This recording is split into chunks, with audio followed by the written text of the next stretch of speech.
주신 말씀의 은혜를 나누도록 하겠습니다.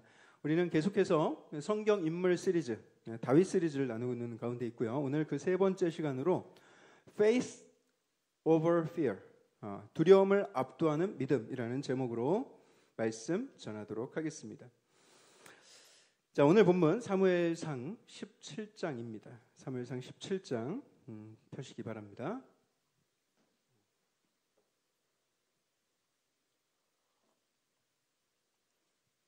사무엘상 17장은요, 여러분들이 잘 아시듯이 다윗과 골리앗이 대결하는 장면을 기록하고 있습니다. 너무나도 잘 아시는 이야기죠. 아마도 어렸을 때부터 교회를 쭉 다니시던 분들은 뭐 이 이야기 그냥 줄줄이 그냥 여러분들이 스스로 잘 이야기를 아이들한테도 잘 해주실 수 있을 것 같아요. 어릴 적 여름성경학교 같은 때는 만화 영화로도 이렇게 많이 보기도 했습니다. 이 역사적인 전투가 지니고 있는 영적인 의미들이 굉장히 풍성합니다. 그래서 오늘 한 번의 설교만으로는 그 영적인 풍성함을 다 담아낼 수가 없을 것 같아요. 그래서 오늘과 다음 주 2주간에 걸쳐서 오늘 이 역사적인 대결에 대해서 나누고자 합니다. 오늘 설교는 말 그대로 여러분들이 지금까지 쭉 알고 계신 어떤 전통적인 해석 그리고 클래식한 다윗과 골리앗의 이야기고요. 다음 주에는 이걸 좀 색다른 관점을 가지고 완전히 새로운 관점으로 이 장면을 파헤쳐 보도록 하겠습니다. 기대 많이 하시고요.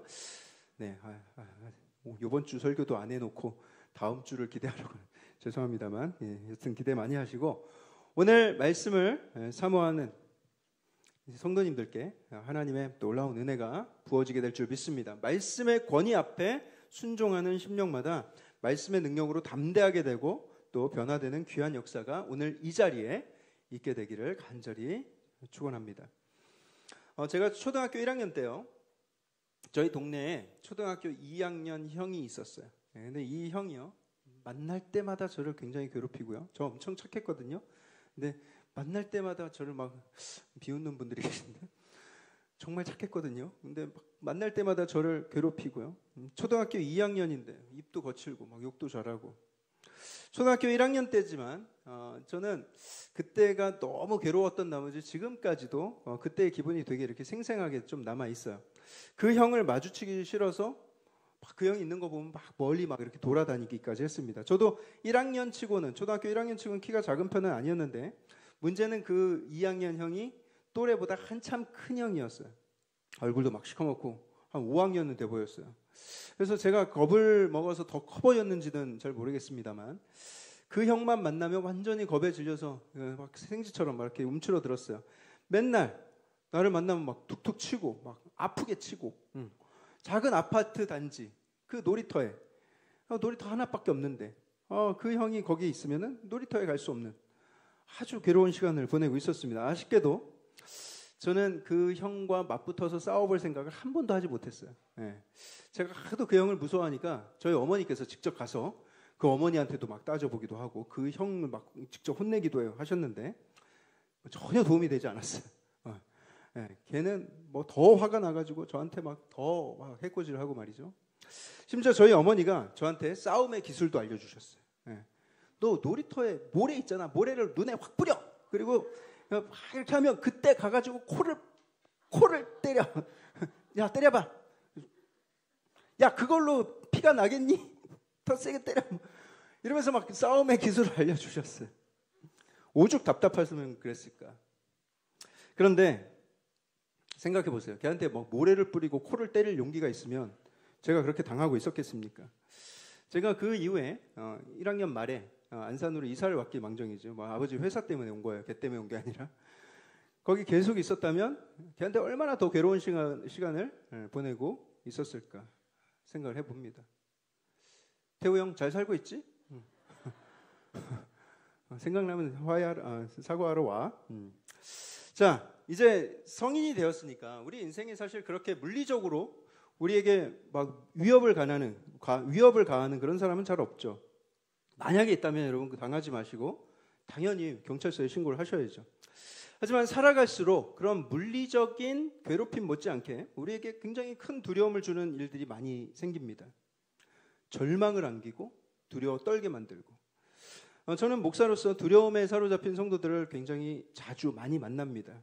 신방이라는 명목으로 집에 찾아간 목사에게 이제 기도 제목을 이렇게 나누시는데, 기도 제목이라고는 하지만 어쩌면 두려움의 고백이 아닌가 싶을 정도로 그런 두려움 속에서 사로잡혀 있는 경우를 많이 봅니다. 그 성도님들의 표정과 목소리에 드러난 그 두려움, 이미 제가 들어갈 때부터 이제 저한테 들킨 거죠. 목사님이 누구를 말하는 것일까? 누구긴요? 우리 모두 다의 이야기입니다. 왜냐하면 그런 가정이 한둘이 아니에요. 우리 모두가 다 그렇다고 보면 됩니다. 우리 삶 속에 두려움 없이 살아가는 사람이 누가 있겠는가? 요즘은 특히 더 그렇죠. 이 나라 차원에서 봤을 때 국가의 미래가 굉장히 어둡습니다. 출산율 세계 꼴찌. 우리가 꼴찌고 스페인이 꼴찌에서 두 번째예요. 근데 우리가 0.7이고 스페인이 1.2예요. 이 꼴찌와 꼴찌에서 두 번째 나라가 이 격차가 굉장히 큽니다. 외국 사람들이 한국의 출산율을 보면 한국이 막 너무 압도적으로 꼴찌잖아요. 그래서 화들짝 놀라요. 도대체 이 한국이란 나라에서 무슨 일이 벌어지고 있는 것인가? 깜짝 놀랍니다. 여러분, 스페인 출산율 1.2명이면 우리나라 2010년도 때 출산율이에요. 이미 15년 전에 가뿐히 유럽 국가들을 가뿐히 다 제껴버렸어요. 가계대출 비율, 소득 대비 가계대출 비율 세계 1위, 자살률 1위, 행복지수 OECD 국가 중에 거의 꼴찌 수준이고, 요즘에 경제적인 희망이 잘 보이지 않죠. 너무 어렵죠. 정치적으로 굉장히 불안하죠. 미국에서는 트럼프가 난리치고, 중국에서는 시진핑이 난리치고, 한국에서는 그 와중에 정신 똑띠 차리고 있어야 될 대통령님께서 아주 그냥 혼자 쌩 난리를 쳐셨고 직무정지 당하고 지금 재판 중에 있죠. 나라가 굉장히 어둡습니다. 집집마다 감당하기 어려운 빚에 허덕이고 있어요. 언제 그만두게 될지, 언제 잘릴지 모르는 직장. 몸이 부서져라 열심히 일하지만 과연 이 집안 형편이 나아질 수 있겠는가? 내가 노후 준비는커녕 지금 아이들 결혼도 못 시키게 생겼는데 하면서 한숨과 불안이 몰려옵니다. 몸은 더 지쳐가고 늙어가죠. 점점 더 피로를 느끼고, 검사는 안 받았지만 분명히 몸에 뭔가 있는 것 같아, 뭔가 문제가 생긴 것 같아, 이런 느낌적인 느낌이 들 때면 더 무섭고 더 불안해 옵니다. 나이가 들면서 생각이 많아져서 그런 것인가? 아니죠. 젊은 친구들도, 심지어 어린 청소년들도 두려움이 굉장히 큽니다. 대학을 가도 취업에 대한 두려움이 있고, 취업하면 결혼 비용에 대한, 결혼하면 육아에 대한 두려움이 있고, 내 집 마련에 대한 걱정, 막 건강에 대한 염려, 막 노후 준비에 대한 걱정, 이런 것들이 계속해서 끊임없이 우리를 몰아가고 있는 것이죠. 마치 이 사람들이 두려움을 들숨날숨처럼 이렇게 호흡하고 있는 것이 아닌가. 마음의 두려움이 더해질수록 바쁘게 더 매몰차게 자신의 삶을 몰아치지만, 그런다고 해서 인생의 두려움이 쉽게 물러가지 않습니다. 그 두려움은 마치 내가 도저히 상대할 수 없는 골리앗과 같은 거인처럼 느껴지는 것이죠. 다가와서 나를 괴롭히고 위협하고, 그 속에서 나는 더 피폐해져 가고 도저히 이 굴레에서 헤어나올 수 없겠구나라는 그런 막막한 느낌. 여러분, 우리는 인생에서 마주하는 그런 거대한 그 거인들과 같은 문제와 어떻게 맞붙어 싸우는지 잘 모릅니다. 설령 싸울 수 있는 방법을 안다고 해도, 저희 어머니가 막 그렇게 싸움의 방법을 알려주셨듯이 그 방법을 알려준다고 해도 그 거인과 싸운다는 생각만으로도 심장이 막 쿵쾅거리는 것이죠. 이렇게 두려움의 노예가 되어서 계속 살아가는 거, 이게 얼마나 비참한 것입니까? 감사하게도 오늘 저와 여러분들은 오늘 이 말씀을 통해서 인생의 거인을 쓰러뜨리는 하나님 나라의 지혜를 배우게 될 것입니다. 이 싸우는 방법을 여러분들이 머리와 가슴 속에 잘 기억하고 계셔야 돼요. 이걸 기억하면서 그 거인을 상대하는 성도들은 반드시 승리를 거두게 되어 있습니다. 인생의 골리앗을 절대로 방치하지 마세요. 오늘 말씀 듣고 바로 처단해 버리세요. 자, 오늘 놀라운 비법을 오늘 여러분들에게 전하도록 하겠습니다. 오늘 우리가 나눌 말씀 사무엘상 17장인데 우리가 너무 길어서 다 읽지는 않겠지만 여러분들이 너무나도 익히 잘 알고 있죠. 역사상, 인류 역사상 가장 유명한 전투 이야기가 바로 이 다윗과 골리앗의 이야기입니다. 어떤 사람들은 이 이야기를 전설이나 신화 정도로 치부해 버려요. 하지만 이 사무엘서, 이 책은요, 역사서입니다. 박혁거세가 아래서 태어난 게 그게 신화고, 이 다윗과 골리앗의 전투는 이스라엘의 역사이다. 오늘 이 본문 안에서 우리는 하나님이 숨겨둔 싸움의 비법들을 여기저기 찾게 될 거예요. 그 보배처럼 하나하나 캐보도록 하겠습니다. 인생의 거인을 쓰러뜨리는 방법, 오늘 세 가지 측면으로 살펴볼 텐데, 첫 번째는 거인을 마주했을 때 우리의 마음가짐이 어때야 하는가, 싸움에 임하는 마음가짐에 대한 것을 나눌 거고요. 두 번째는 거인과 싸우기 전에 우리가 뭘 준비해야 할 것인가, 준비물에 대한 이야기를 할 것입니다. 그리고 마지막 세 번째는 실제 거인과 맞붙어 싸우는 방법, 그 실전편을 다루도록 하겠습니다.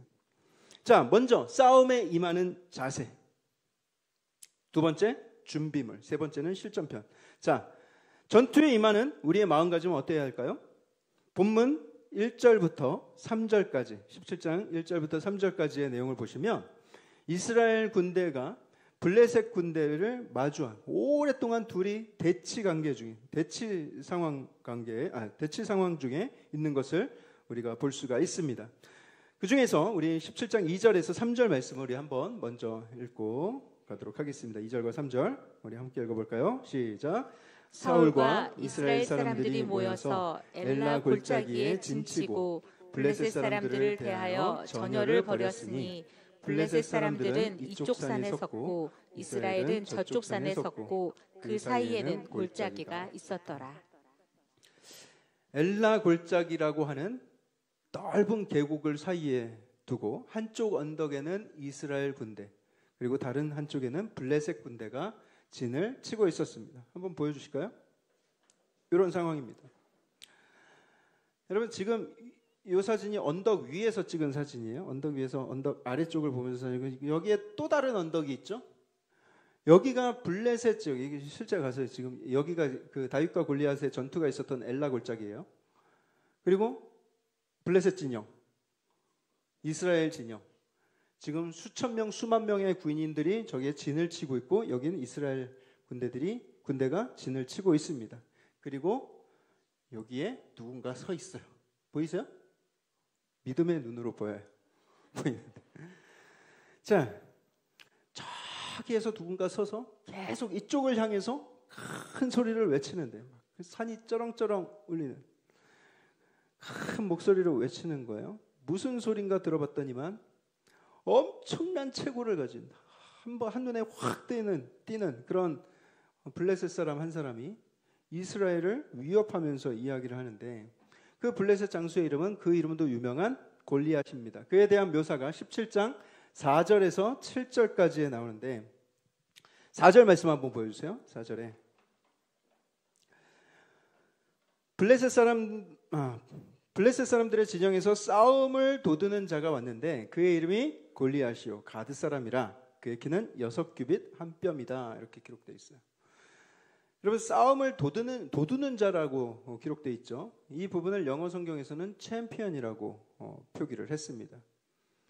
그는 블레셋에서 챔피언, 아무도 그를 이길 자가 없었습니다. 그의 키가 6규빗하고 한 뼘이다 기록하고 있죠. 우리가 사용하는 단위로 환산하면 2m 90입니다. 여러분 잘못 들으셨나요? 1m 90이 아니라 2m 90입니다. 얼마나 큰지 감이 오세요? 1m 90도 잘 보기가 드문데, 보기가 쉽지 않은데 2m 90은 입이 쩍 벌어지는 그런 거인인 거예요. 2m 90이 가능합니까? 거인병이 걸린 사람들이 간혹 가능할 수 있다고 해요. 게다가 그는 키만 전봇대만큼 큰 것이 아니죠. 어렸을 때부터 용사로 훈련받아 왔습니다. 힘과 기술로 무장하고 있었어요. 머리에는 노투구를 쓰고 있었어요. 노스로 된 비늘 갑옷도 입고 있었어요. 이순신 장군이 입고 있던 그 비늘 모양으로 된 갑옷인데, 거기에 그 갑옷에 들어간 놋의 무게만 해도 무려 5,000세겔, 57kg였다 기록합니다. 57kg짜리를 그냥 입고 다니는 거예요. 다리에도 놋으로 각반을 쳤는데, 각반이란 게 뭐냐면 축구 선수들 무릎 밑에 정강이 보호하느라고 신가드 치잖아요. 그게 각반인데, 또 어깨 사이에 단창을 맸다. 이 단창, 짧은 창이죠. 단창에 날이 있는데 그 날의 무게만 6.6kg였다. 그러니 여러분, 날만 6.6kg짜리면 그 창을 던졌을 때는 어떤 일이 벌어지겠어요? 그게 창에 찔려 죽는 정도가 아니라 그 창하고 같이 날아가서 벽에 박히는 거예요. 입이 떡 벌어질 만한 거구에다가 모든 전투 장비까지 완벽하게 갖춘 모습이죠. 괴물도 이런 괴물이 없는 거예요. 그 거인한테는 누구도 가까이 갈 엄두가 안 나는 것이죠. 당시 이스라엘 왕이었던 사울을 포함해서 이스라엘 군사들이요, 골리앗의 음성이 들려올 때마다 숨어서 그를 빼꼼빼꼼 내다봅니다. 볼 때마다 막 오금이 저려오는 것이죠. 그런데 문제는 골리앗이 그냥 하루 이틀 그러고 만 것이 아니라 16절 한번 보시면 그 블레셋 사람이 40일을 조석으로 나와서 몸을 나타내었더라. 16절 보였어요. 그 블레셋 사람이 40일을 조석으로 나와서 몸을 나타내었다. 집요하게 이스라엘을 위협하고 조롱했던 것이죠. 그런 일이 계속되니까 이스라엘도 막 두려움도 쩔어 있는, 안 그래도 두려움도 쩔어 있는데 모욕감까지, 그리고 육신적으로 굉장히, 정신적으로 굉장히 지치고 피곤해져 있는 것이죠. 사랑하는 성도 여러분, 우리의 인생의 골리앗은요, 우리를 그냥 한 번 위협하고 떠나지 않습니다. 단 한 번 겁주고 사라지면 괜찮게요? 근데 그렇지 않다는 거예요. 그렇기 때문에 거인을 마주하는 그 첫 번째 마음 자세는 한번 따라해 보세요. 절대로 피하지 말라. 여러분, 우리 인생의 골리앗을 만났을 때는 피하지 말고 무조건 맞서야 됩니다. 무섭다고 해서 막사에 숨어 있지 말라는 거예요. 맞서지 않으면 그 거인은 점점 거리를 좁혀옵니다. 오늘 본문에서 재밌는 관찰을 하나 해볼까요? 우리 8절을 한번 보여주세요. 8절에 여러분 성경을 읽으실 때 이런 걸 잘 관찰하면 엄청 재밌어요. 8절에 보세요.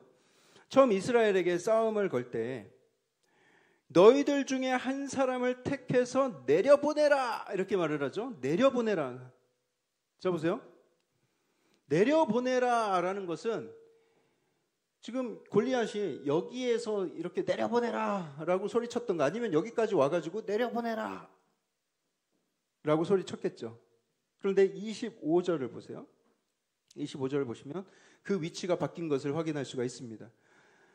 너희가 이 올라온 사람을 보았느냐, 너희가 이 올라온 골리앗을 보았느냐, 이렇게 이스라엘 사람들이 말하고 있어요.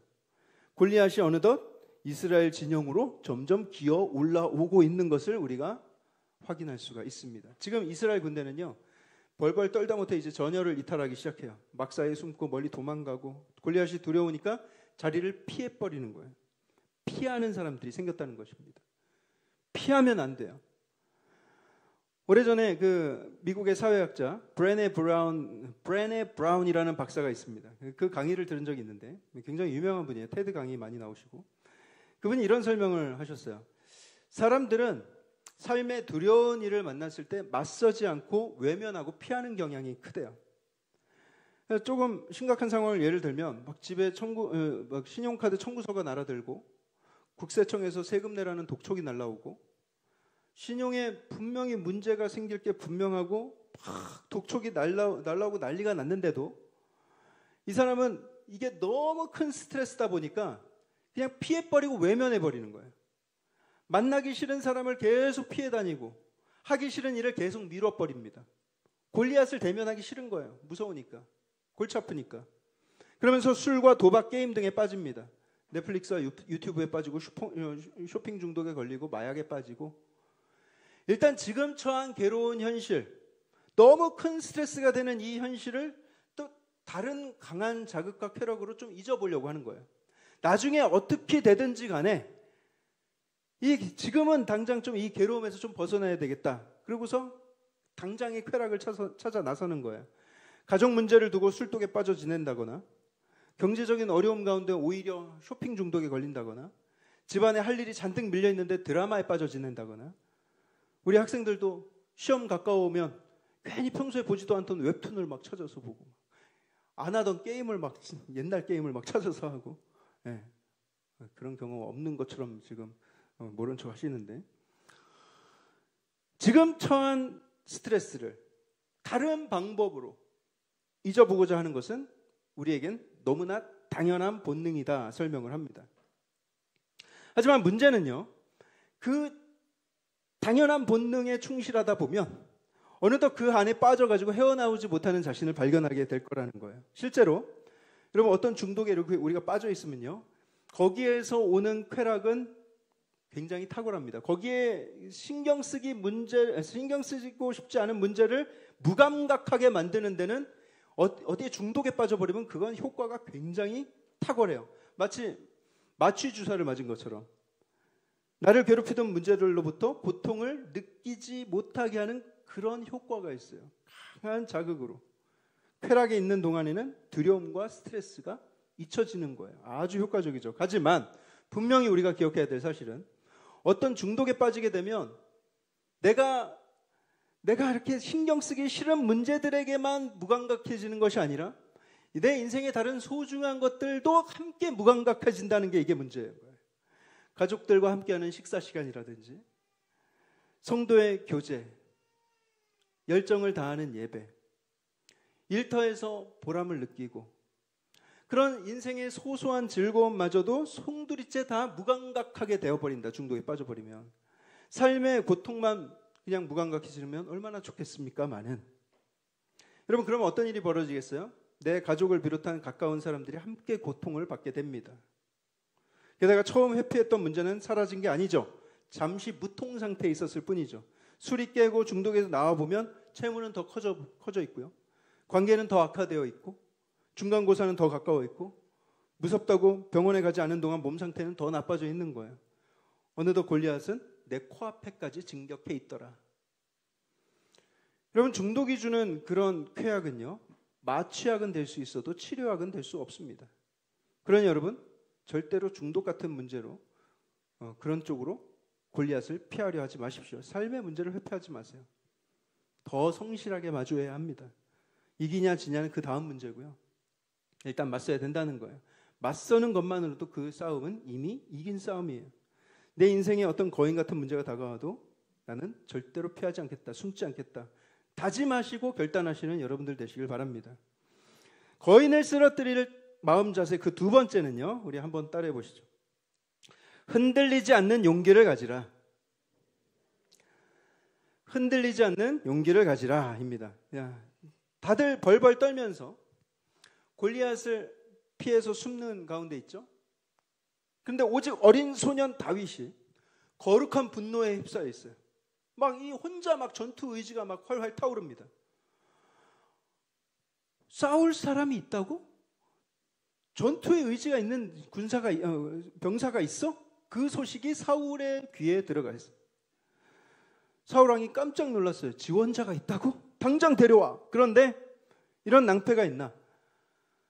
그 막사문을 열고 들어오는 이 아이를 보니까 가끔 자기 곁에서 수금을 타주던 이 소년 다윗이 이렇게 들어오고 있는 거예요.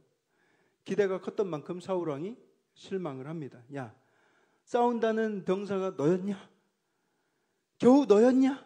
라는 것이죠. 하지만 다윗이 성령으로 충만하여서 당돌하게 얘기를 하는데 뭐라고 얘기를 하는가? 32절을 보세요. 32절에 우리 함께 읽습니다. 시작. 다윗이 사울에게 말하되 그로 말미암아 사람이 낙담하지 말 것이라. 주의 종이 가서 저 블레셋 사람과 싸우리이다 하니. 저놈 때문에 우리가 낙담해 있으면 안 됩니다. 제가 가서 싸우겠습니다. 외치는 것이죠.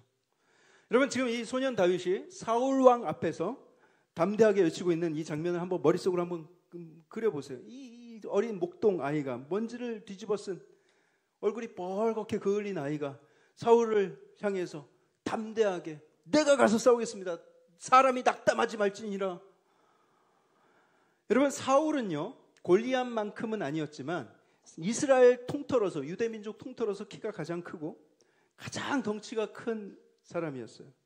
게다가 그는 갑옷을 두르고 있고 허리에는 큰 칼을 차고 있었습니다. 기골이 장대한 왕, 다른 사람들보다 머리 하나가 더 있는, 완전 무장하고 있는 사울이에요. 그리고 그 앞에 서 있는 소년 다윗은 작은 체구에 반바지에 샌들 차림을 하고 있습니다. 허리에 주머니 하나를 차고 있는데 거기에 뭐가 들어있는지도 잘 모르겠고 손에 들린 무기는 아무것도 없습니다. 그런데 여러분, 지금 이 두 사람을 보십시오. 지금 누가 더 용감합니까? 누구의 눈빛이 더 이글거리고 있습니까? 어린 소년 다윗이 이스라엘의 왕 사울보다 훨씬 더 용감해요. 여러분, 외형적으로 갖춘 것이 나에게 용기와 위안을 주는 것이 아닙니다. 우리가 착각할 때가 많이 있어요. 좋은 학벌, 안정된 직장, 건강한 몸, 탄탄한 인맥, 통장이 든든한 잔고, 유산으로 물려받은 어떤 화성시 일대의 임야와 전답. 여러분, 그런 것들이 여러분들에게 담대함을 준다 생각을 하신다면, 여러분 오늘 이 말씀을 교훈으로 잘 들으십시오. 여러분들이 가지고 있는 그런 것들, 여러분들이 의지하고 있는 그런 외형적인 것들, 영원히 여러분들 곁을 떠나지 않으리라는 보장이 있습니까? 돈이 늘 여러분들 곁에 있겠습니까? 건강이 그렇습니까? 사람과의 관계가 그렇습니까? 그런 것에 의지하여서 얻는 용기, 그런 외형적인 것에 의지하여서 얻는 그런 자신감은 모래성과 같은 거예요. 바람에 흔들려 버리는 용기입니다. 돈으로도 안 되고요, 지식으로도 안 되고, 인맥으로도 해결할 수 없는 그런 골리앗 같은 문제를 만나시면 어쩌겠어요? 그때는 여러분들이 무엇으로 용기를 얻으시겠습니까? 사울은 지금 하나님을 버린 상태예요. 자신이 가진 경험, 자기가 가진 그 어설픈 국정 운영 능력을 가지고 지금 나라를 이끌고 있습니다. 그의 군대를 의지했고 그의 갑옷을 의지하고 있어요. 하지만 골리앗은 예상 밖의 인물이죠. 예상 밖의 복병이 나타난 거예요. 그가 가진 무엇으로도 상대할 수 없는 그런 복병이 나타나니까 아무것도 할 수 없어요. 두려움에 벌벌 떨고 있는 것이죠. 우리의 담대함은 오직 하나님께 근원을 두어야 하는 거예요. 그것이 흔들리지 않는 용기를 가질 수 있는 유일한 방법입니다. 하나님을 근거로 하지 않는 모든 자신감들은 결국 다 허무하고 무용하게 될 것이기 때문이에요. 자, 그래서 우리가 꼭 기억해야 할 것, 우리는 하나님을 의지해야 합니다. 또 우리가 기억해야 될 마음가짐, 세 번째 마음가짐 한번 따라해 보실까요? 건강한 현실 감각을 가지라. 33절 한번 보십시오. 33절에 사울이 다윗에게 이르되 네가 가서 저 블레셋 사람과 싸울 수 없으리니 너는 소년이요 그는 어려서부터 용사임이니라.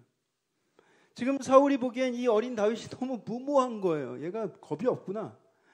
야, 전투 전문가인 나도 무서워서 못 나가고 있는데 네가 어떻게 나가냐?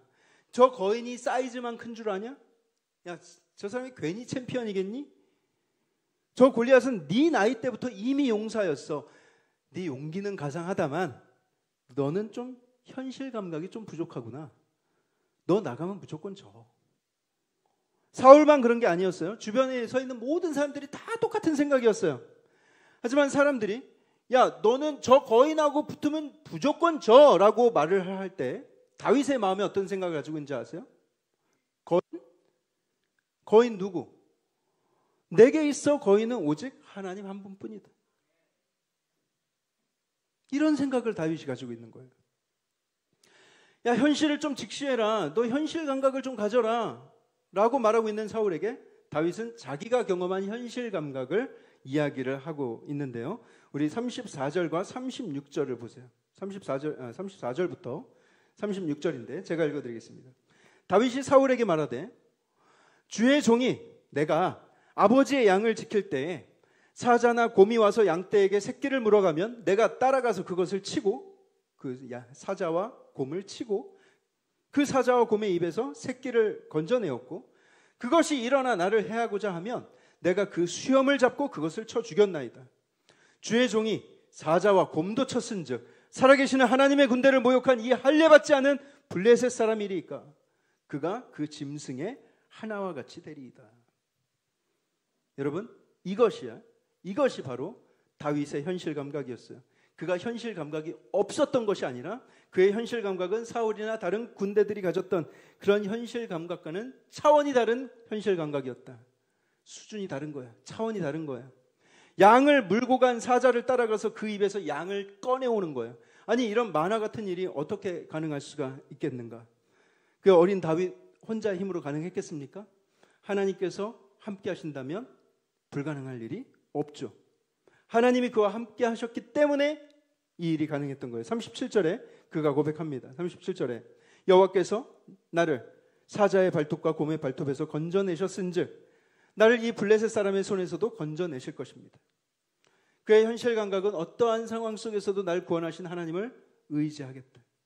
매일 성실하게 자기의 일을 감당하는 것이 이 사람의 현실 감각이었던 거예요. 하나님을 향한 강한 신뢰와 믿음, 그가 가진 차원이 다른 현실 감각이었다. 그러니 여러분들은 하늘나라의 백성입니다. 여러분들은 어떤 현실 감각을 가지고 살아가고 계십니까? 다윗이 가졌던 그 현실 감각이 여러분들은 무모하게 느껴지십니까? 여러분들은 하나님의 동행하심과 하나님의 함께 싸워주심을 믿는 그런 건강한 현실 감각이 있습니까? 하나님은 지금도 살아 역사하시는 하나님이세요. 우리의 삶에 실존하시는 하나님이세요. 우리를 사랑하셔서 힘 주시고 곁에서 능력 주시는 하나님이십니다. 반드시 승리하게 될 거예요. 그것이 우리 믿는 자들에게 주어진 현실이에요. 그 하늘의 현실을 바라보며 이 땅에서 사는 것, 그것이 우리의 현실 감각입니다. 그 믿음이 우리의 현실 감각이 되어야 되는 거예요. 여기 계신 우리 모든 성도님들이 나와 함께 하고 계신, 나와 함께 싸우시는 하나님을, 그 현실을 믿음으로 바라보면서 그 건강한 현실 감각을 가지고 담대해지시길 주님의 이름으로 축복합니다. 자, 지금까지는 마음 자세에 대한 이야기를 나눴다면 이제 다음으로 넘어가서, 그럼 거인을 쓰러뜨리기 위해서, 거인과 맞서 싸우기 위해서 무엇을 준비해야 하는가? 어떤 무기를 갖고 나가 싸워야 하는가? 흔히들 현대전은 정보전이다라는 말을 많이 하죠. 현대의 전투만 그런 것이 아니라 모든 싸움들이 다 마찬가지입니다. 예로부터 지피지기면 백전백승이다, 이런 말이 있었죠. 적을 알고 나를 알면 무조건 이긴다는 거예요. 진리가 없다. 거인을 쓰러뜨리기 위해서 준비해야 할 것, 첫 번째, 적을 알고 나를 알라입니다. 정보가 필요해요. 골리앗 같은 사람들을 처음에 마주하면요, 그 사이즈에 압도되어서 탄성을 지르게 돼 있어요. 와, 저 사람 저 사이즈 봐라, 엄청나다. 그런데 다윗은요, 지금 2m짜리 장신이 아니라 3m짜리 장신을 보았는데도 불구하고 전혀 놀라지 않아요. 그 장수의 사이즈 따위에 관심을 두지 않습니다. 그가 어떤 무기로 무장하고 있는지도 별로 신경 쓰지 않아요. 다윗이 골리앗을 보면서 뭐라고 하는가 하니 26절에 보면, 이 할례받지 않은 블레셋 사람이 누구이기에 살아계시는 하나님의 군대를 모욕하겠느냐. 다윗이 골리앗을 보면서 뭐라고 한다고요? 이 할례받지 않은 블레셋 사람이라고 칭하고 있어요. 지금 이스라엘 모든 군대가 골리앗의 체구에 감탄하고 그의 갑옷과 그의 무기들에 관심을 다 기울이고 있을 때 다윗의 관심은 오직 하나, 그가 할례를 받은 사람인가 안 받은 사람인가. 여러분, 할례를 받았느냐 안 받았느냐, 이것은요 하나님의 언약 안에 있는 사람인가 언약 밖에 있는 사람인가, 하나님이 돌보시는 사람이냐 아니냐를 판가름해주는 문제인 거예요. 골리앗의 겉모습을 본 게 아니라 그의 영적인 문제를 바라본 거예요. 좋은 정보죠.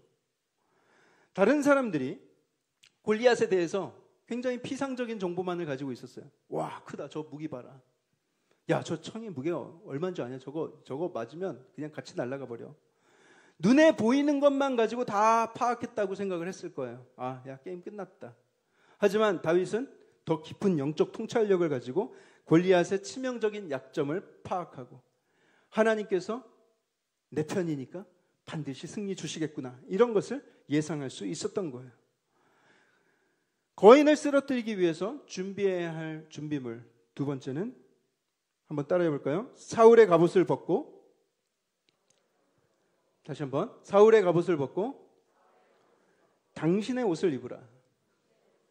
37절 하반절을 보시죠. 37절 하반절에 사울이 다윗에게 이르되, 가라, 여호와께서 너와 함께 계시기를 원하노라. 다윗이 하도 당돌하게 자신감에 차서 이야기를 하니까 사울도 뭐에 홀린 듯이 그 어린 소년에게 싸움을 허락합니다. 그래, 한번 싸워봐라. 제가 이 구절을 읽으면서 저도 모르게 입 밖으로 툭 튀어나온 말이 있어요. 그 뭐냐면, 어이구, 사울 못났다, 이 못난 놈. 왜 그래요? 진짜 못났지 않습니까? 하나님께서 함께 하실 것을 아는 사람이라면 본인이 나가서 싸워야지. 지금 영혼 없는 축복을 하고 있는 거예요. 말은 하나님이 함께 하실 거다 막 축복을 운운하지만 그의 마음은 뭐예요? 삼가 고인의 명복을 빕니다. 이러고 있는 거예요. 등치는 막 이스라엘에서 제일 큰 사람이. 38절도 보세요. 이에 사울이 자기 군복을 다윗에게 입히고 노투구를 그의 머리에 씌우고 또 그에게 갑옷을 입혔다. 여러분 펜을 가져오신 분들이 있습니까? 거기 노투구, 갑옷 여기에 한번 동그라미 한번 쳐보세요. 여러분 성경에 노투구, 갑옷. 그게 이제 38절에 있는 건데, 근데 아까 읽었던 5절을 한번 돌아가서 보세요. 5절 말씀에 거기에도 노투구와 갑옷이 나옵니다. 그렇지 않습니까? 발견하셨어요? 거기에도 한번 동그라미 쳐보세요. 38절에도 노투구와 갑옷, 5절에도 노투구와 갑옷. 자, 38절에 나오는 노투구와 갑옷은 누구 거예요? 사울 거예요. 그렇죠? 그리고 5절에 나오는 투구와 갑옷은 누구 거예요? 골리앗 거예요. 골리앗. 지금 이게 무슨 말이냐면 여러분, 사울이 지금 소년 다윗의 스펙을 골리앗의 스펙에 맞추려고 하는 거예요. 골리앗이 저런 투구를 쓰고 있으니까 야 너도 그거에 맞춰서 너도 투구 쓰고 나가라.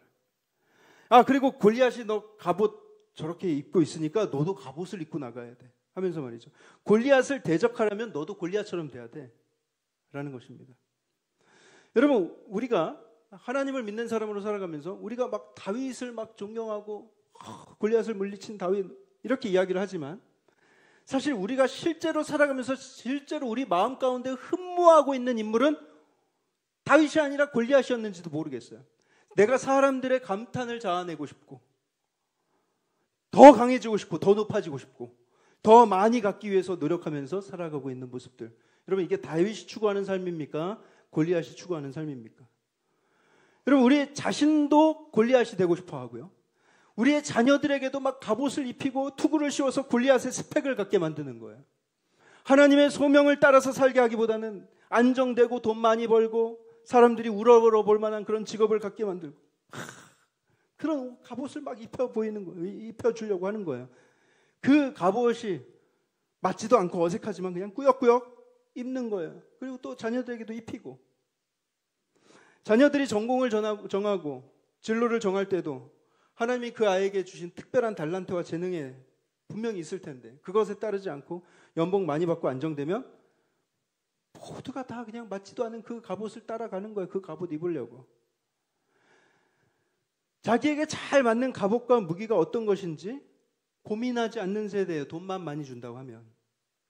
그냥 모두 안전해 보이고 화려해 보이면 일단 한번 입고 보자. 화려한 투구 일단 쓰고 보자. 그렇게 해서라도 골리앗처럼 보이고 싶은 마음 우리 안에 다 있습니다. 갑옷을 몸에 맞추는 것이 아니라 나를 갑옷에 자꾸 맞추려고 하는 거예요. 아니요 여러분 어색한 무기를 들고 몸에 맞지도 않은 그런 갑옷을 입고 나가면 전투에서 제대로 싸울 수가 없어요. 맞지도 않은 갑옷을 입고 나가면 걸리적거리고 거추장스러운 거예요. 맞는 옷, 우리에게 어울리는 옷을 입고 나아가야 합니다. 하나님이 주신 은사, 나에게만 특별히 주신 그 소명을 발견하고 그 소명대로 살아가는 것이 가장 잘 싸울 수 있는 그런 복장인 거예요. 39절을 보세요. 39절을 보시면 다윗이요. 사울이 그래도 왕이잖아요. 자기가 섬기는 왕인데 왕이 갑옷을 입혀주니까 이거 얼마나 황송하고 감사해요. 그래서 일단 한번 입어봅니다. 거절하지 않고. 근데 이걸 사울이 칼을 차고 막 갑옷을 입고 이렇게 걸어보니까 도저히 익숙하지가 않는 거예요. 맞지 않죠? 제가 도저히 이걸 입고는 나갈 수 없을 것 같습니다. 그러면서 죄다 벗어버립니다. 어색한 사울의 갑옷을 벗고 간편한 복장을 착용하는 것이죠. 그리고서 바로 다음에 준비해야 될 아이템이 있어요. 우리 한번 같이 따라해 볼까요? 사울의 칼을 버리고 손에 익은 물매를 들라. 여러분 다윗이 갑옷을 벗음과 동시에 사울의 칼도 다 내려놓았어요. 그 칼은 철로 만든 칼인데 이 당시 이스라엘을 통틀어서 철기 무기를 가진 사람은 오직 사울 왕과 그의 아들 요나단 왕자뿐이었어요. 굉장히 구하기 힘든 무기였습니다. 하지만 아무리 비싸고 아무리 강한 무기더라도 내 손에 익숙하지 않으면 뭐예요? 무기가 아니라 그냥 쇳덩어리, 무거운 짐이 될 뿐이죠. 대신 그는 그의 손에 익숙한 물매를 들고 나가죠. 한 손에는 막대기를 들고, 막대기 뭐예요? 양칠 때 쓰던 긴 막대기. 그리고 다른 한 손에는 물매를 들었습니다. 그리고 시냇가에서 매끈한 돌, 물맷돌 5개를 주워서 주머니에 넣었어요. 사랑하는 성도 여러분, 사울의 군복을 벗으십시오. 무거워서 잘 들 수도 없는 그 큰 칼도 내려놓으십시오. 그리고 여러분들의 허리에 찬 물매를 꺼내 드세요. 그 물매는 우리의 인생을 살아갈 때 하나님께서 준비하게 하시는 물매들이에요. 보기에는 하찮게 보일 수 있죠. 내가 뭐 할 줄 아는 것도 이거밖에 없고, 내가 가진 기술하는 요 작은 기술밖에 없고. 그런데 여러분, 그것이 바로 내 손에 익은 거예요. 다윗이요, 양을 칠 때 맹수들을 쫓을 셈으로 집에 있는 천을 길게 잘라서 물매를 만들었어요. 그걸로 빈들에서 시간 날 때마다 연습을 하는 거예요. 날이 갈수록 노하우가 생기는 거예요. 점점 그 기술이 발달합니다. 적중률이 높아져요. 제가 찾아보니까 이 물매가요, 얼마나 정확한지, 옛날에 이 물매를 가지고 공격하는 그 군대도 따로 훈련할 정도인데, 던져가지고 딱 던지면 한 200m에 있는 그 목표물도 동전 하나도 정확하게 맞출 수 있는 그 정도 정확도가 있대요. 그래서 이 다윗이 실제로 사자와 곰이 나타났을 때 그 물매 실력으로 무찌르고 말이죠. 하나님은 우리의 이런 평범한 일상, 또 어떻게 보면 되게 고통스러운 일상 가운데서도 하나님은 우리에게 물매를 준비시키고 계세요. 고통의 상황을 믿음으로 살아갈 때 그 삶이 성도의 물매가 되올 수 있는 것입니다. 나도 모르는 새에 물매가 내 손에 익어지고 그 물매를 기가 막히게 잘 던지는 그런 실력을 갖추게 되는 거예요. 주어진 삶을 매일같이 성실하게 믿음으로 살아갈 때 그 물매가 거인을 상대할 수 있는 강력한 무기가 될 수 있는 것입니다. 여러분, 신데렐라맨이라는 영화 아세요? 너무 감명적인 영화인데, 그 주인공이 권투 선수인데 어쩌다가 오른손 후기 주묵인데 오른손을 다치게 됐어요. 뼈가 부러졌어요. 그래서 이걸 그래도 가족을 위해서 생계를 유지해서 복싱에 나가서 싸우는데 이거 아파가지고 막 절절 매는 거예요. 얻어 터지고 와서 복싱 선수에서 잘렸습니다. 그러고 나서 항구에서 또 집 나르는 일을 하는데 오른손을 못 쓰니까 그냥 멀쩡한 척 하는데 힘은 안 들어가고 대신에 왼손으로 힘을 주고 계속 일을 하는 거예요. 너무 힘든 것이죠. 돈도 잘 못 벌고 힘든 일상. 그런데 그렇게 왼손으로 일을 하다 보니까 왼손에 힘이 붙어요. 왼손이 약점이었는데 왼손이 오른손보다 더 강하게 됐어요. 그래서 나중에 오른손이 다 나았을 때 나가서 싸우는데 다 때려 눕히는 거예요. 왼손 오른손 할 거 없이. 제가 왼손이 저렇게 강한 친구였나? 사랑하는 성도 여러분, 하나님께서 여러분들의 일상의 삶에 어떤 고통 속에서도 심지어 하나님께서 훈련하게 만드시는 물매가 있을 거예요. 여러분, 그걸 들고 나가서 싸워야 되는 겁니다. 여러분들 남의 삶을 보면서 막 부러워하고 나도 저렇게 살았으면 너무 그렇게 비교하지 말고 그걸 가지고 하려고 하지 말고 여러분들의 삶에 잘하게 하신 거, 여러분들에게 주신 재능, 그거 갖고 나가서 싸워야 되는 거예요. 여러분들 삶에도 분명히 있어요. 하나씩 다 있어요.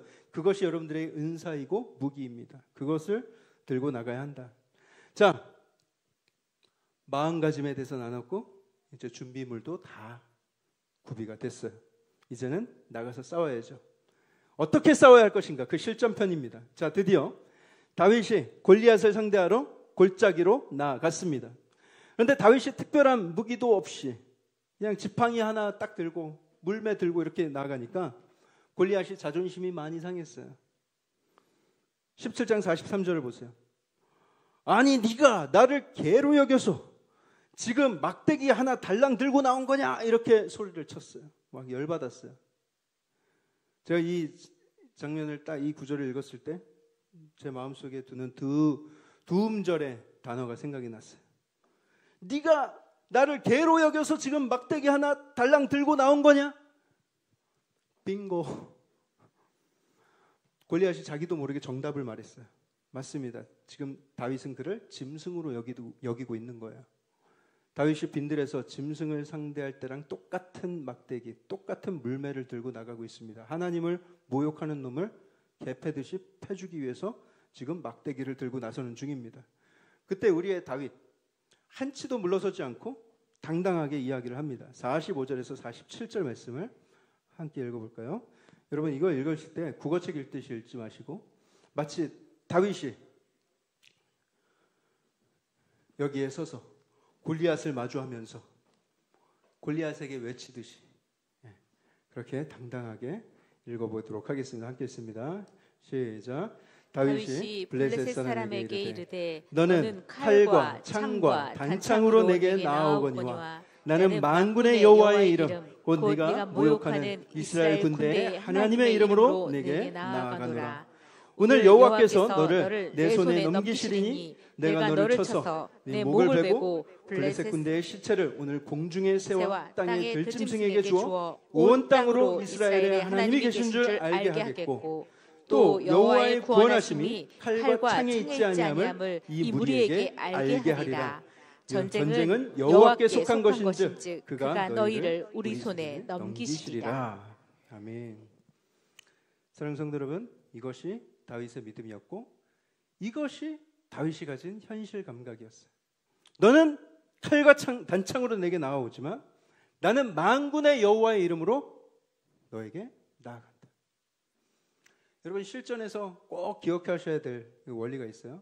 함께 하시는 여호와의 이름으로 싸우는 것입니다. 여호와의 이름으로. 여러분 이 싸움의 목적을 한번 잘 살펴보세요. 이 싸움의 목적이 무엇인가? 사울이요, 저 골리앗을 물리치는 자에게는 내 딸을 주겠다 그랬어요. 약속을 했어요. 하지만 다윗이 지금 사울의 딸과 결혼하기 위해서 지금 이 싸움을 싸우고 있나요? 아니죠. 저는 아직도 이해가 안 가는 게 사울이 자기의 딸을 왜 상으로 걸었는지 이해를 할 수 없어요. 그 딸하고 결혼하기 싫어서 아무도 지원자가 나오지 않고 있잖아요. 제가 지금 없는 얘기를 하고 있는 게 아니라 나중에 사울의 딸 미갈이라는 여자가 등장을 하는데 좋은 여자가 아니에요. 그러니까 그 여자랑 결혼하기 싫어서라도 안 나가는 건지도 모르겠다 생각을 했어요. 자, 그렇다면 다윗이 대체 뭘 보고 싸웠는가? 다윗이 싸운 목적은 무엇인가? 46절을 유심히 보세요. 46절에 온 땅으로 이스라엘에 하나님이 계신 줄 알게 하겠다. 또 47절에 여호와의 구원하심이 칼과 창에 있는 것이 아닌 것을 여기 있는 우리 군대와 너희 군대에게 알게 하겠다. 이것이 다윗이 말하는 이 전투의 목적입니다. 오직 하나님의 영광이 드러나게 하겠다. 여호와의 영광을 구하는 싸움은 하나님이 함께 싸우시겠죠. 내 영광을 구하는 싸움, 내 욕심으로 싸우는 싸움은 하나님이 같이 싸워주실 이유가 없죠. 하지만 하나님의 영광, 하나님의 이름을 위해서 싸우는 것은 하나님이 반드시 함께 싸워주실 것입니다. 여러분 이게 중요한 거예요. 48절에 그러자 골리앗이 성큼성큼 다가오죠. 열받았고. 그래서 다윗도 가만히 있지 않고 골리앗을 향해 뛰어갑니다. 다윗이 달려가면서 주머니에 넣어두었던 물맷돌 몇 개였죠? 5개. 그 중에 하나를 꺼내서 물매에 넣었습니다. 그리고 돌리기 시작해요. 굉장히 여유롭습니다. 좀만 더 가까이, 좀만 더 가까이 와라. 돌리다가 그 한쪽 끝을 딱 놓으니까 이 돌이 빨랫줄 같이 쫙 날아가지고 어디에 박혀요? 골리앗의 이마에 딱 박히는 거예요. 정확하게. 골리앗이 투구를 쓰고 있지 않았습니까? 근데 그 투구를 쓴 머리에 돌이 들어갈 만한 틈새가 있으면 뭐 얼마나 있었겠어요. 그런데 딱 그 돌이 비집고 들어갈 그 틈새 정확하게 돌이 들어가서 박혔다. 아마도 다윗이 그 물매를 던지는 그 순간에 마치 누군가가 그 돌을 집어가지고 골리앗의 이마에 갖다 박은 것처럼 그 돌이 이마에 박힌 거예요. 실전에서 싸우는 법 두 번째, 하나님을 믿고 자신 있게 던지라입니다. 어깨에 힘을 빼고 자신 있게 던지면 하나님이 그 뒤는 알아서 해주실 거예요. 하나님이 집어서 이마에 박으실 거란 거예요. 여러분 생각해 보세요. 돌이 어떻게 이마에 박힙니까? 보통 맞고 튀어나오지 않습니까? 돌이? 뭐 총알입니까? 그런데 49절에 보면 돌이 그의 이마에 박혔다라고 분명히 기록하고 있어요. 이것이 어떻게 가능한가? 하나님, 이거 뭐 이 부분에 대해서는 다음 주에 제가 좀 더 자세하게 나눌 텐데, 하나님께서 물매에서 나온 그 돌을 집어서 골리앗의 이마에 꼭 집어넣으신 거예요. 눌러. 엄지로 꾹 눌러주시. 편하게 잠들어라. 골리앗이 정신을 잃고 쓰러졌습니다. 갑자기 정전이 된 것처럼 막 이렇게 눈앞이 까매졌을 거예요. 땅에 쓰러지는데 2m 90짜리가 이렇게 쓰러지는 것을 상상해 보세요. 제가 아는 형이 1m 95짜리 형이 있었는데 그 형이 바닥에 한번 누우려면 한참 걸려요. 근데 2m 95 얼마나 더 오래 걸릴까? 슬로우 비디오처럼 한참. 이게 얼마나 여러분 드라마틱한 장면이니까 바로 저기에서 그 엄청난 골리앗 이 나무만한 골리앗이 이렇게 쓰러지고 있는 것을 한번 상상해 보세요. 얼마나 이게 드라마틱한 장면이에요. 그런데 끝이 나지 않았어요. 할 일이 남았죠. 실전에서 싸우는 법. 세 번째는 승리를 확실히 선언하라입니다. 다윗이 그 거인에게 50절에 보시면 50절에 다윗이 그 거인에게 다가가죠. 다윗은 칼이 없습니다. 그래서 51절을 보시면 쓰러져 있는 골리앗을 밟고 골리앗이 차고 있는 칼을 빼서 골리앗을 찌릅니다. 그리고 그 머리를 댕공 베어버립니다. 그의 거룩한 분노가 얼마나 들끓고 있었는지를 보여주고 있는 장면이죠. 그리고 이것은 양쪽 진영에게 승리를 선포하는 장면인데 그 머리를 댕공 베어가지고 그 머리를 들어 보이는 거야. 피가 뚝뚝 떨어지는 거예요. 너희들 이래도 계속 나불 거릴 거냐? 너희들 이래도 계속 나불 거릴 거냐? 블레셋 군대가 그걸 보고 기겁을 하죠. 우리의 챔피언이 죽었다. 그걸 보고 일제히 도망을 가는데 이스라엘 군대가 그제서야 소리를 지르면서 갑자기 막 군기가 막 확 올라와가지고 소리를 지르면서 쫓아갑니다. 저 멀리 그들의 성읍이 다다를 때까지 쫓아가서 죽이고 노력하고 대승을 거둔 거예요. 다윗의 승리가 곧 이스라엘 전체의 승리가 된 것입니다. 여러분, 이 전투는요, 인류 역사상 가장 유명한 전투가 되었습니다. 다윗이 말한 대로 여호와의 구원하심이 칼과 창에 있지 않다는 것을 온 무리가 다 알게 되었고요. 온 세상 사람들이 이 전투를 오늘날까지 회자하면서 하나님의 살아계심을 알게 되었습니다. 고백하게 되었죠. 여러분, 우리의 인생에서 마주하는 거인들, 우리의 마음을 얼마나 힘들게 어렵게 만듭니까? 너무 힘들죠. 요즘에 여러분 미세먼지 없으니까 살 것 같아요. 정말 내가 한국에 얼마나 오랫동안 버틸 수 있을까 이런 생각을 한 적이 있었어요. 미세먼지가 너무 많아서. 근데 요즘엔 미세먼지도 없고 이 정도면 행복하게 살아갈 수 있겠다. 하늘도 너무 푸르고 좋지 않습니까? 가끔 요즘에 하늘을 이렇게 보면 하얀 구름이 둥둥 떠가는데 와, 내가 한국의 하늘에서 저런 구름을 본 적이 얼마나 오랜만인가. 너무 감사하다. 근데 여러분 가끔 하늘에 뜬 하얀 구름을 볼 수 있는 여유가 좀 있으십니까?